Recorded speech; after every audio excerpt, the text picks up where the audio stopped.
अस्सलाम वालेकुम नाजरीन, मैं मोहम्मद असलम हुसैन सियासत की खबरों में आप सबका इस्तकबाल करता हूँ। आरएसएस और बजरंग दल पर पाबंदी की तजवीज़ पर रद्दमल जाहिर करते हुए बीजेपी के सीनियर लीडर और कर्नाटक के साबिक वजीर आर अशोका ने रियासत कर्नाटक में नई बनी कांग्रेस हुकूमत को चैलेंज किया है कि अगर दम है तो पार्टी आरएसएस की एक शाख पर भी पाबंदी लगाकर दिखाएं। मीडिया से बात करते हुए अशोका ने कर्नाटक के काबीनी वजीर प्रियंक खरगे के रिमार्क्स पर रद्दमल जाहिर करते हुए कहा, आपके वालिद आरएसएस पर पाबंदी लगाने में नाकाम रहे थे। यह आपकी दादी ने नहीं कहा था।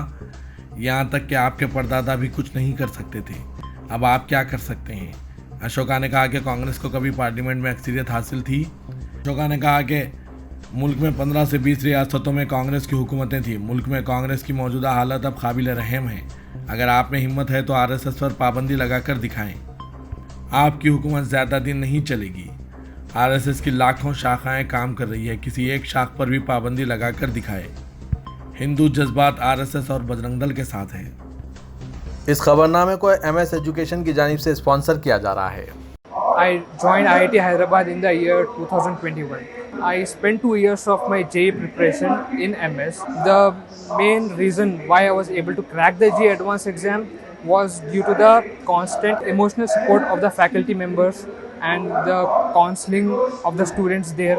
Please click the following link in description for more details.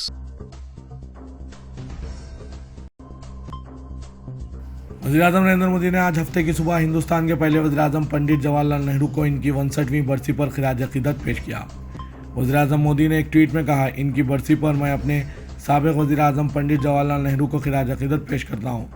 Nehru ने हिंदुस्तान की आज़ादी की जद्दोजहद में एक नुमायाँ किरदार अदा किया और 1947 में आज़ादी के बाद हिंदुस्तान के पहले वज़ीर-ए-आज़म बने। कांग्रेस कमेटी ने आज हफ्ते को साबिक़ वज़ीर-ए-आज़म पंडित जवाहरलाल नेहरू को इनकी 61वीं बरसी पर खिराज अक़ीदत पेश किया। कौमी दारकूमत दिल्ली में शांति वन में मुनक़्क़िदा तकरीब में कांग्रेस सदर मल्लिकार्जुन खड़गे, पार्टी के जनरल सेक्रेटरी KC वेणुगोपाल और साबिक़ MP राहुल गांधी ने साबिक़ वज़ीर-ए-आज़म को फूल चढ़ाए। जवाहरलाल नेहरू एक आज़ादी पसंद थे जिन्होंने हिंदुस्तान की तहरीक आज़ादी में अहम किरदार अदा किया।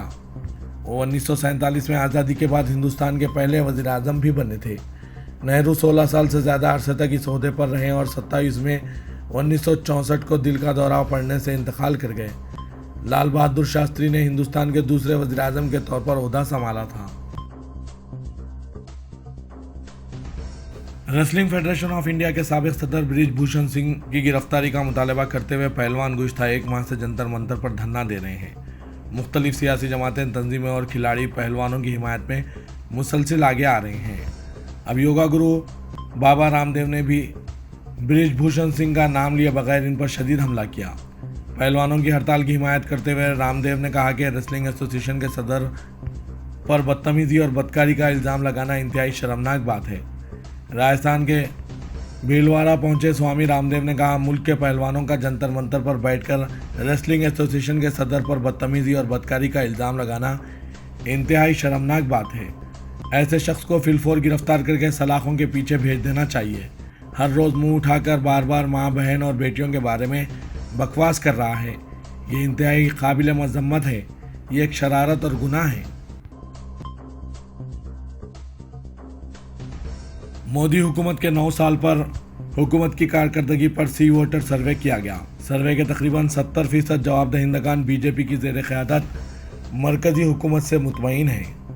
करीब 28% लोग मोदी हुकूमत के कामकाज से नाखुश हैं, जबकि 3% लोग इस मामले पर तबसरा करने से गुरेज कर रहे हैं। इसका इंकशाफ बीजेपी की ज़ेर क़यादत हुकूमत के 9 साल मुकम्मिल होने पर सी वोटर के जरिए किए गए खुसूसी पैन इंडिया सर्वे के दौरान किया गया। नरेंद्र मोदी ने 26 मई 2014 को हिंदुस्तान के वज़ीर-ए-आज़म के तौर पर हलफ लिया था, जब उन्होंने लोकसभा इंतखाबात में बीजेपी को 282 नशिस्तों की तारीखी अक्सरियत दिलाई थी। सर्वे के मुताबिक 2023 के मुकाबले 2022 में 68% जवाबदहिंदगान मरकज़ी हुकूमत के कामों से मुतमईन थे, जबकि 30% इनके कामों से नाखुश है। लेकिन 2023 में 70% दहिंदगान बीजेपी की ज़ेर क़यादत मरकज़ी हुकूमत से मुतमईन है। नाज़रीन, इन पर आपकी क्या राय है? क्या आप सी वोटर के सर्वे से इत्तेफाक करते हैं? इस पर कमेंट के ज़रिए ज़रूर बताइएगा।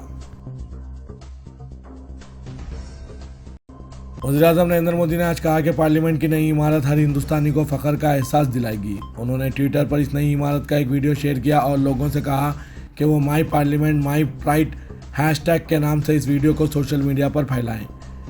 पार्लियामेंट की नई इमारत का वज़ीर-ए-आज़म इतवार की सुबह इफ्तिताह अंजाम देंगे। इस मौके पर हमा मजहबी दुआई इज्तिमा मुनक्किद किया जाएगा, जिसके बाद वज़ीर-ए-आज़म लोकसभा के ऐवान का रस्मी इफ्तिताह अंजाम देंगे। वज़ीर-ए-आज़म ने अपने ट्वीट में कहा कि पार्लियामेंट की नई इमारत हर हिंदुस्तानी को फ़ख्र का एहसास दिलाएगी। उत्तराखंड हाईकोर्ट ने मुस्लिम कानून के तहत 18 साल से कम उम्र की लड़कियों की शादी की इजाज़त के खिलाफ दायर एक दरख्वास्त पर समाअत करते हुए all India Muslim personal law board को 4 हफ्तों के अंदर जवाब देने की हिदायत दी। इस मामले की समाअत चीफ जस्टिस विपिन सांघी और जस्टिस आलोक कुमार वर्मा की 2 रुकनी बेंच में हुई।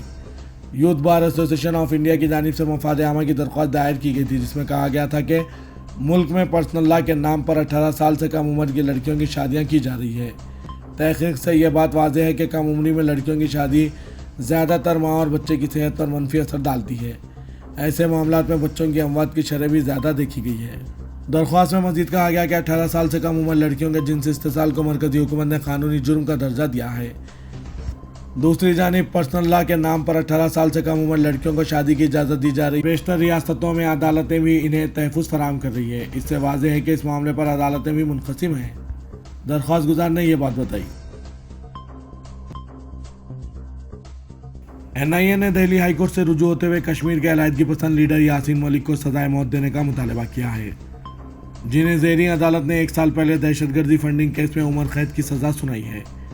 एजेंसी की दरख्वास्त पर 29 मई को समाअत होगी। अपनी दरख्वास्त में एजेंसी ने कहा है कि खतरनाक दहशतगर्द को मौत की सज़ा ना देना नाइंसाफ़ी होगी।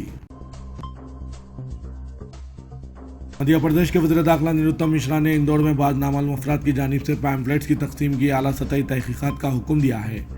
इन पैम्फलेट्स को खुला ख़त का उन्वान दिया गया और मुस्लिम लड़कियों को ज़ाफ़रानी मोहब्बत के जाल यानी भगवा लव ट्रैप से खबरदार किया गया है। इन पैम्फलेट्स में RSS और इससे वाबस्ता हिंदू तंजीम बजरंग दल पर तनकीद की गई है और कहा गया है कि 10 लाख मुस्लिम लड़कियों को काफिर बनाने की कोशिश की जा रही है। इसमें यह भी दावा किया गया है कि महाराष्ट्र के अमरावती शहर की तकरीबन 800 मुस्लिम लड़कियों का मजहब तब्दील करा दिया गया है। वज़ीर दाखिला निरुत्तम मिश्रा ने एक प्रेस कॉन्फ्रेंस को बताया कि इस वाक़े ने इन्हें इस मामले की आला सतही तहकीक़ात का हुक्म देने पर मजबूर कर दिया है। सदर कुल हिंद मजलिस इत्तेहादुल मुस्लिमीन व रुकन पार्लियामेंट हैदराबाद असदुद्दीन अवैसी आज नागपुर में मजलिस के जलसे-ए-आम से खिताब करेंगे। महाराष्ट्र मजलिस के ज़ेर-ए-एहतमाम मजलिस का जलसे-ए-आम हफ्ता 27 मई को 7 बजे शाम ताज आबाद शरीफ नागपुर में मुनक़िद हो रहा है। इस जलसे से महाराष्ट्र मजलिस के सदर और रुकन पार्लियामेंट औरंगाबाद इम्तियाज़ जलील के अलावा महाराष्ट्र मजलिस के ज़िम्मेदारान भी खिताब करेंगे।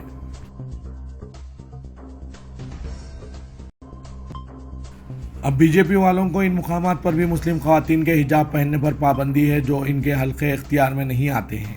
तमिलनाडु में एक बीजेपी लीडर ने अस्पताल में ड्यूटी पर तैनात एक खातून डॉक्टर के बुर्का पहनने पर हंगामा खड़ा कर दिया, जैसे खातून ने कोई जुर्म कर दिया हो।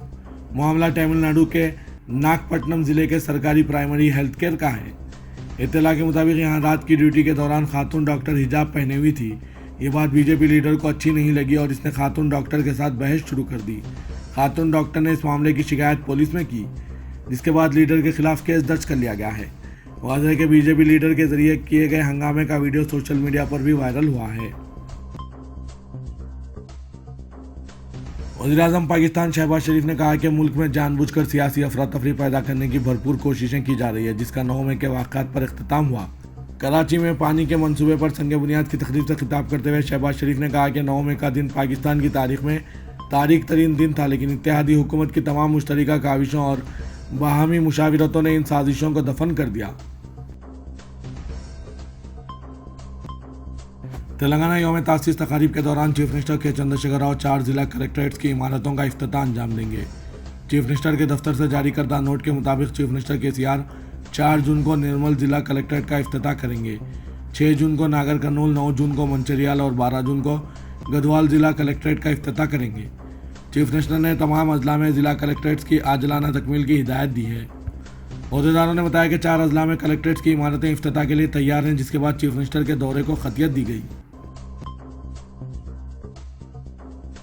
तेलंगाना में अक़लियती बहबूद के मुख्तलिफ इदारों को मालियाती साल 2023-24 के पहले सहमाही के तहत 51 करोड़ 10,70,000 का बजट मंजूर किया गया है।